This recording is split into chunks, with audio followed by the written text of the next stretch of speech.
আসসালামু আলাইকুম। ঈদ মুবারক, ঈদ মুবারক, ঈদ মুবারক। তো রমজান শেষ হয়ে গেল, ঈদ চলেই আসলো। আমাদের খুশির আনন্দের সবচাইতে এই বছরের 2টা দিন। তো প্রথম ঈদটা চলেই আসলো। আল্লাহর কাছে আলহামদুলিল্লাহ, আলহামদুলিল্লাহ। আল্লাহ সুস্থভাবে সবগুলো রোজা রাখার তৌফিক দান করেছে, ইবাদত করার তৌফিক দিয়েছে। আল্লাহর কাছে আলহামদুলিল্লাহ। সব কিছুর জন্য আল্লাহর কাছে আলহামদুলিল্লাহ। আল্লাহ যে অবস্থায় রেখেছে। তো সবাইকে অগ্রিম ঈদ মুবারক জানাচ্ছি আজকেই। এই সবাই সুস্থতা কামনা করছি আল্লাহর কাছে। আল্লাহ যে সবাইকে সুস্থভাবে সবার আনন্দ উদযাপন করতে দেয় আমাদের ভালোভাবে। তো আমি ঈদের জন্য আজকে কিছু আরেকটু পিঠা বানিয়ে নিচ্ছি। এটা হচ্ছে পাঁপড় পিঠা বলে। এগুলো আপনারা পাঁপড় কিনে তো অনেকেই খেয়েছেন ছোটোবেলা হয়তো। তো সেই পাঁপড় পিঠাই আমি বানাচ্ছি ঈদের দিনের জন্য। এটা একটু নর্মালি যেভাবে সবাই তো আমরা বিভিন্ন ডেজার্ট বা অন্যান্য আরও রেসিপি আইটেম করি, তো আমি কিছু নর্মাল আইটেম তৈরি করছি।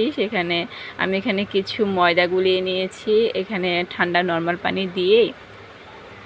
তারপর আমি এখানে একটু লবণ আর এখানে আমি একটু খাবারের যে কালারটা আছে ফুড কালার, সেটা একটু দিয়েছি। দিয়ে এখানে হালকা নর্মাল পানি দিয়ে আমি একদম পাতলা করে পানি, দেখতেই পেরেছেন আমার এই গ্রেভিটা কতটুকু হয়েছে, একদম পাতলা হয়েছে। তো ওইভাবে দিয়ে আমি এখানে একদম পাতলা পাতলা করে তাওয়ার মধ্যে আস্তে আস্তে দিয়ে নিয়েছিলাম। একদম পাতলা পাতলা করে দিতে চেষ্টা, যতটুকু পাতলা করা যায় ততটুকু দিলে ভালো হয়। তাহলে আপনার এই জিনিসটা শুকাতেও খুব সুন্দর হবে এবং এই রোদ্রে দিলে তাড়াতাড়ি শুকিয়ে যাবে, আর ভাজার সময় ফুলবেও ভালো। তার জন্য একদম পাতলা, যতটুকু আপনার পারবেন পাতলা করে নিতে। একবার বাসায় ট্রাই করে দেখবেন, খেতে খুবই ভালো লাগে ঘরে এগুলো নিজেরা তৈরি করে খেতে। এই যে আমি এখানে বানিয়ে নিয়েছি, সবগুলো বানানো শেষ হয়ে গেছে প্রায়। এখন আমি যেহেতু আমি রাত্রে বানিয়েছিলাম, তার জন্য আমি ঘরে ফ্যানের নিচে এগুলো শুকা দিয়েছিলাম।